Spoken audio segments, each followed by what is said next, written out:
warahmatullahi wabarakatuh. Ketemu lagi dengan saya Sari Okta Rahmalina dalam acara Semesa Tutor Dong.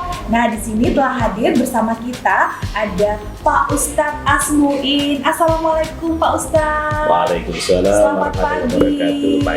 Apa kabarnya? Alhamdulillah baik. Alhamdulillah ya. Nah, di sini juga telah hadir bersama kita Ananda Rafa Herlambang dari kelas 11 DKV 1. Selamat pagi.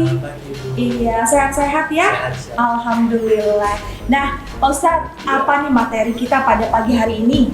Alhamdulillah, kebetulan materi yang kami angkat pada pagi hari ini adalah tentang materi kelas 10, yaitu larangan pergaulan bebas dan zina. Wow, gitu ya, saya langsung larangan pergaulan bebas ini udah semangat banget Ya, saya. ini sengaja saya ambil, saya angkat ya. Artinya biar anak-anak itu lebih tahu, lebih paham bagaimana nanti itu dampak dari pergaulan bebas dan juga zina itu sendiri. Betul, iya. Silakan Pak Ustadz.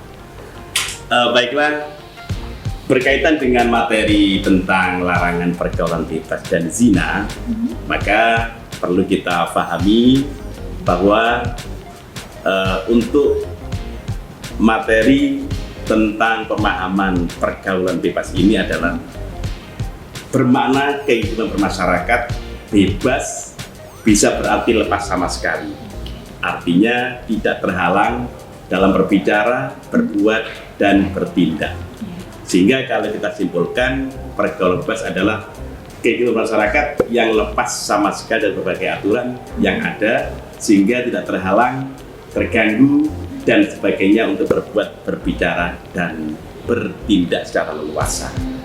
Jadi bukan hanya dari tingkah lakunya, tapi juga dari perilaku bicara juga. Iya.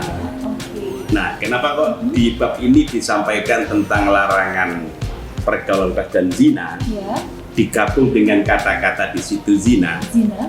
Kita harus pahami dulu pengertian dari zina itu sendiri, bahwa zina adalah perbuatan bersenggama antara laki-laki dan perempuan, yang mana dalam perbuatan itu belum ada ikatan pernikahan. Itu dikatakan zina. Jadi kalau siapapun yang melakukan itu tanpa adanya akad nikah, maka secara agama bahkan juga secara negara itu kan dilarang. Jadi itu larangan agama dan juga larangan negara. Ini tentang pemahaman dalam bab kenapa kok pergaulan bebas itu digabung dengan zina sekalian. Karena biasanya kalau kita itu dalam rangka mereka anak-anak muda ini atau siapapun itu ya, bukan anak muda saja, pergaulan bebas, maka di situ pasti akan mengarah kepada zina. Ini yang seringkali kita tahu di media massa, itu sudah banyak yang saya lihat ya. Di sini banyak sekali ada disampaikan akibat pergaulan bebas ratusan remaja terpaksa menikah. Wow. Ini usia ada, berapa ya. itu? Mungkin kita bisa ambil usianya mungkin rata-rata dari 15 tahun, mungkin ke bawah dari 15 tahun ya di Pak? bawah 15 tahun semuanya. Wow. Ini. Gitu ya. Ada juga ini ada Nikah masal, berita, dong. iya, miris kisah gadis remaja terjerumus dan ketagihan pergaulan bebas awal mula dari hal ini. Artinya mereka bisa melakukan zina itu awalnya dari pergaulan bebas itu sendiri. Ini banyak berita-berita yang saya sampaikan di sini ya. Ini ada lagi kasus remaja mesum di kamar pas ya, di mata Komnas Perlindungan Anak. Jadi ini ada anak ini di Surabaya, nikahnya di Surabaya. Surabaya? Iya, di Surabaya ini ada kasus ini. Kamar pas dijadikan tempat mesum ya Pak? Iya. Mestinya kan untuk mencoba pakaian, ternyata itu mencoba yang lainnya. Ya inilah kadang-kadang yang perlu kita sampaikan, bahwa di agama Islam sendiri itu sudah dijelaskan dalam Al-Quran. Allah berfirman di Quran surah Al-Isra ayat 32, A'udzubillahi minasyaitonir rajim, wala taqrabuz zina innahu kana fahisyah wa sa'a sabila. Kata Allah Subhanahu wa taala. Kata Allah menyampaikan, dan janganlah kamu mendekati zina, sesungguhnya zina itu adalah suatu perbuatan yang keji dan suatu jalan yang buruk. Maknanya di sini Allah menyampaikan janganlah mendekati zina. Mendekati saja tidak boleh. Kadang yang salah kan begini, mohon maaf, orang menyampaikan Loh Pak, mendekati nggak boleh ya? Tapi yang Berarti melakukan boleh kan begitu? Ini kan pemahaman yang salah ini kadang-kadang kan begitu. Iya. Justru mendekati itu nggak boleh, ya jangan melakukan kan begitu. Melakukan. Oh Kan ada mendekati itu salah nggak kaprah boleh. kan mendekati ya, kata-kata Seringkali kadang-kadang guyonan begitu, guyonannya pakai Iya. begitu. Loh, mendekati nggak boleh tak, tapi kalau melakukan kan boleh, bukan Oke, itu. Kalau iya. mendekati nggak boleh berarti kan juga melakukan apa lagi. Iya, ini kita lihat Pak dari sudut pandang remaja. Iya.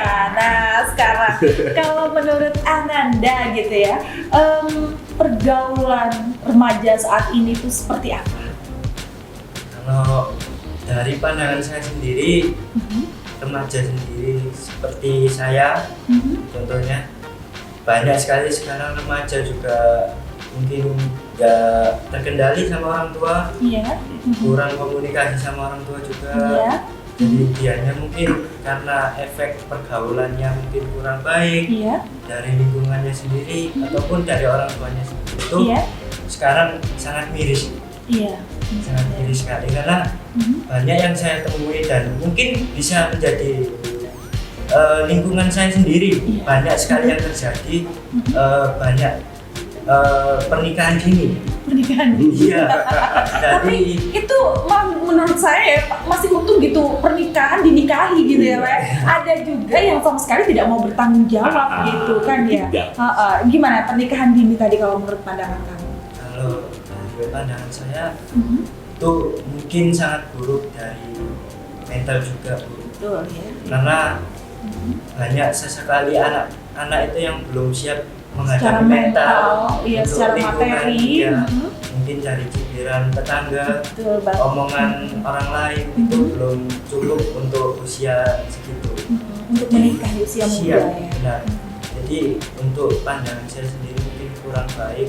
Jadi kalau pesan saya juga buat anak-anak yang sekolah di SMK 1, jangan sampai ada yang melakukan zina, jangan yang sampai melakukan hal-hal yang tidak senonoh, karena di sini kita tempatnya juga sekolah, bukan mencari dosa juga. Itu betul banget itu pesan Betul banget, memang ya. Karena sekolah itu kan dalam rangka apa sih? Iya. Sekolah itu adalah untuk mendidik. Ya, kalau ini kan artinya pendidikan sih. Bukan ajang cari pacar ya. Tidak. Jadi di situ kan bisa dari perbuatan jelek menjadi perbuatan baik. Betul banget. Dari yang Iya. tidak paham ilmu, nggak tahu ilmu jadi tambah ilmu. Itu Iya. sekolah gitu. Jadi akhlak itu memegang peranan yang penting. Iya. Kata ulama bijak mengatakan itu kan ilmu itu nomor 2. Yang pertama adalah akhlaknya. Betul. Itu yang paling penting. Ada akhlak ya kan Iya. ya, kayak bagaimana karakternya, Karakter pembentukan itulah itu etikanya ya, bagaimana. yang memang sekarang ini sangat miris gitu ya dengan karakter anak yang ya mungkin Bapak tahu sendiri dong ya Gen Z itu bagaimana Iya. karakternya. Ini menyentil Gen Z lagi. Iya, jadi mungkin dasar-dasar itu bisa kita tanamkan tadi ya lewat pelajaran-pelajaran dari materi-materi Iya, seperti ini ya Pak. iya. Karena materi di sini disampaikan di kelas Iya. dulu, sehingga anak-anak itu ketika masuki dunia SMA atau SMK memang langsung dibekali dengan materi ini. Toh nanti juga ada materi di kelas 12 itu tentang pernikahan. Oh. Jadi sebuah kelanjutan dari Ah. materi itu ternyata ada tahapannya. Sehingga kalau kita itu berbicara kadang-kadang, mohon maaf saya kesal anak-anak juga kadang-kadang, jangan sunikah. Karena Pak nanti materi pernikahan ada di kelas 12. Sabar dulu gitu ya. Tunggu sampai kelas 12 nanti ada materinya. Kadang-kadang anak kan begitu. Jangan pergaulan bebas dulu. Mintanya materi nikah, dapat belum waktunya. Kelas 12 nanti dapat. Tapi Iya. jangan langsung secara dapat langsung menikah, janganlah. Ya diharapkan nanti itu bisa bekerja dulu Iya. atau mungkin melanjutkan studi dulu gitu Iya. dengan usia yang matang, dengan segala persiapan yang matang. Oke lah, kita jalani pernikahan. Oke, akhirnya kita sampai pada akhir acara kita pada hari ini. Nah, sekarang saya minta dengan Ustadz Asmuin untuk memberikan kesimpulan bagaimana nih? Nah, berkaitan dengan materi tentang larangan pergaulan dan juga zina, kita harus paham bahwa dampak dari perbuatan itu ada dua tentunya ya, dari sisi dunia dan juga dari sisi di akhirat. Di dunia tentunya dampak dari perbuatan zina adalah menghilangkan wibawa, kehormatan kita juga hilang di situ ya. Yang kedua, dapat memendekkan umur karena kita tahu dengan banyak berganti pasangan, tanda kutip itu zina adalah bisa mengundang penyakit ya yang menular itu ya, yang bahaya. Yang ketiga, membuat orang menjadi kufur dan menjauh dari Allah Subhanahu wa taala di dunia. Dari sisi akhiratnya tentunya perbuatan zina ini adalah mendapatkan murka Allah Subhanahu wa taala.